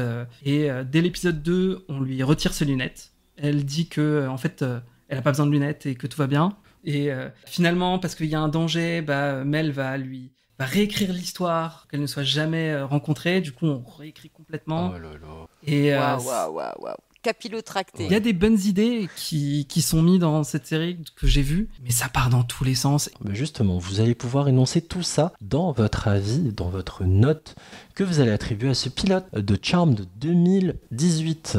Juste pour vous donner une idée, je vais aller chercher le Charmed de l'époque et vous donner les notes de l'époque. Allez, on va rigoler. Il est là, Charmed. Et Mélanie lui avait donné une note de 8, coefficient 3. Alexandra avait donné une note de 5. Et moi, j'avais donné une note de 6. Alexandra et moi, on a un coefficient 2. Je vous rappelle l'échelle de notation. 10 parfait, 9 exceptionnel, 8 très bon, 7 un bon pilote, 6 satisfaisant, 5 moyen, 4 insuffisant, 3 mauvais, 2 très mauvais, 1 exécrable, 0 inadmissible. Donc, je vous écoute. D'abord, Jérémy, est-ce que tu peux nous dire quelle note tu donnes à ce pilote de Charmed 2018? Alors moi, je vais être généreux, même si j'ai été très critique. Je vais lui donner la note de 6,5. C'est pas mal, entre satisfaisant et bon. Ouais, c'est ça. En fait, moi, jusqu'à la scène d'exposition avec Harry qui explique tout, j'ai trouvé ça plutôt chouette. J'étais investi dans les personnages, etc. C'est un peu kitsch, mais c'est dans l'ADN de la série. Et j'apprécie quand même qu'une série essaye de transmettre un message, parce que la série originale, en fait, elle en avait quasiment pas. J'apprécie quand même ça, même si c'était forcé et confus, mais c'est vrai que après, dès que l'intrigue commence à venir, ça part dans tous les sens, c'est compliqué à suivre, on a eu du mal à détailler ce qui se passait, et du coup, c'est pour ça que pour moi, ça s'effondre au fur et à mesure. En tout cas, le pilote m'a poussé à regarder l'épisode suivant. Ça m'a pas continué à regarder la suite, mais je pense que c'est ça toute la série en fait, c'est que plus ça avance et plus ça s'effondre sur elle-même. Ça a quand même marché un peu sur toi alors. Ouais, bah c'est pour ça 6,5. J'ai quand même été investi par ces personnages, j'ai quand même envie de savoir ce qui se passait, mais en fait j'ai pas regardé la série, j'ai lu les wikis, j'ai vu un peu qui était qui, qu'est-ce qui était leur destin, et voilà quoi, ça s'est arrêté à là. Je comprends tout à fait ta clémence. Sur les précédentes émissions, j'ai beaucoup râlé en disant que mes camarades, que ce soit les membres de mon équipe ou les invités, vous étiez un peu trop généreux. Du coup, je passais pour le salaud de service. Bon, ça, j'ai l'habitude. Mais là, je te rejoins. Je comprends tout à fait ta clémence. J'aurais peut-être pas mis autant. Je sais pas, je réfléchis encore. Donc, 6,5, coefficient 3 pour Jérémy. Hélène, je t'écoute pour ta note. Quelle note tu donnes à ce Charmed 2018 ? Moi, je donne 4,5. Très bien. Entre insuffisant et moyen, pourquoi cette note ? Alors, j'étais prête à mettre 2, mais comme le cliffhanger de la fin m'a fait lancer 10 minutes de deuxième épisode, je mets 4,5 quand même pour le cliffhanger. Parce que, franchement, c'est un reboot déjà. Donc, quand on tente un reboot, on essaie quand même d'être un minimum à la hauteur, surtout sur une série culte comme Charmed. Et non, je suis extrêmement déçue du reboot. Et franchement, j'ai rematé l'épisode 1 de Charmed, rien que pour pouvoir un peu me ressouvenir, un peu comparer, tu vois, avec celui-là. Et j'ai super envie de remater Charmed, que j'ai déjà vu plusieurs fois, alors que celui-là, franchement, au bout de 10 minutes de deuxième épisode, j'étais épuisée. Donc, franchement, je mets 4,5 uniquement pour le cliffhanger de la fin, c'est tout. J'ai pas accroché du tout. Non, vraiment, sans façon, merci. Ça a le mérite d'être clair. C'est marrant, mon avis est entre celui de Jérémy et le tien, Hélène, et ma note aussi. Vous m'avez conforté dans le fait de mettre cette note-là. Je vais mettre 5, moyen. Voilà, je trouve qu'il y a des choses qui sont intéressantes et réussies, comme évidemment le message post-MeToo, d'ancrer ça chez les jeunes adolescentes. La question du consentement, que vous pouvez changer d'avis jusqu'à la dernière seconde, même si vous êtes en train de rouler des grosses pelles à votre mec, ou votre plan cul, ou ce que vous voulez, votre date. Excusez-moi, je perds ma voix. Donc, ce qui était intéressant, c'est ce travail-là de poursuivre finalement ce qui a été initié par le mouvement MeToo. C'est pas subtil, c'est pas fait avec beaucoup de minutie, mais c'est présent et tant mieux. Je ne trouve malheureusement les sœurs pas suffisamment attachantes, même si c'est vrai qu'on aime de plus en plus Mel en avançant dans l'épisode, elle sort vraiment du lot. Voilà, j'ai pas forcément beaucoup aimé, mais ici, son aspect terre-à-terre scientifique qui ne croit pas à la magie, mais bon, c'est un autre prisme qu'on a déjà vu 1000 fois entre l'homme de science, l'homme de foi, la femme de science et la femme de foi, si vous voulez. Repensez à Lost et les excellents épisodes avec John Locke notamment. Mais voilà, c'est pas hyper travaillé au niveau du scénario, et en même temps, ça veut trop en dire en peu de temps, sans finalement prendre énormément de risques. Donc on a quelque chose qui est tout le temps entre deux feux, qui fait que c'est pas désagréable à regarder, mais qu'on a largement vu mieux aussi. Donc 5, voilà. Je sais pas si c'est très clair, mais comprenne qui pourra. 5, on va essayer de faire le calcul, on va essayer d'être bon. Oh. Alors la note globale, ça donne 5,5. je rigole parce que la série finit dans le flop 5. Excusez-moi, c'est la fin de journée, je lâche la rampe. Donc... Je lâche la rampe. Donc... Ne te blesse pas, Junior. Oui, bah c'est mérité. Oui, elle c'est rentre mérité. dans le flop 5. Je m'attendais pas à ça en fait. Ok. Après, c'est meilleur que Windows 13 quand même. Enfin, ça reste une note moyenne, c'est 5,5. Moi, je trouve ça honnête. Vraiment, on va s'arrêter là. Pour rappel, les 4 saisons de la série Charmed 2018 sont à voir ou à revoir sur la plateforme de replay gratuite TF1+. Il y a aussi une version payante si vous voulez vous éviter des pubs. Je ne suis pas sponsorisé, rémunéré par TF1, en fait, ce que vous voulez. Mais bon, courage si vous matez avec les pubs, hein, c'est l'enfer. Ouais, ça c'est vrai. Un pilote presque parfait, c'est fini. Un grand merci à toi, Jérémy, d'être venu dans PPP. Merci beaucoup. Merci de m'avoir invité une nouvelle fois. Un grand merci à toi, Hélène, pour ta participation à ce nouvel épisode. Merci. Merci à tous les deux. Bye. Vous pouvez retrouver l'épisode de PPP que vous venez de suivre ainsi que tous les anciens sur votre appli podcast préféré, sur Apple Podcasts, Spotify ou Podcast Addict. N'hésitez surtout pas à nous mettre un commentaire et 5 étoiles pour nous aider à faire grandir cette émission. On est aussi présent sur les réseaux sociaux, sur X, anciennement Twitter, @piloteparfait ou sur Insta, la saison des séries. Un grand merci à vous, amis auditrices et auditeurs, d'être fidèles à notre émission, à PPP ou la saison des séries.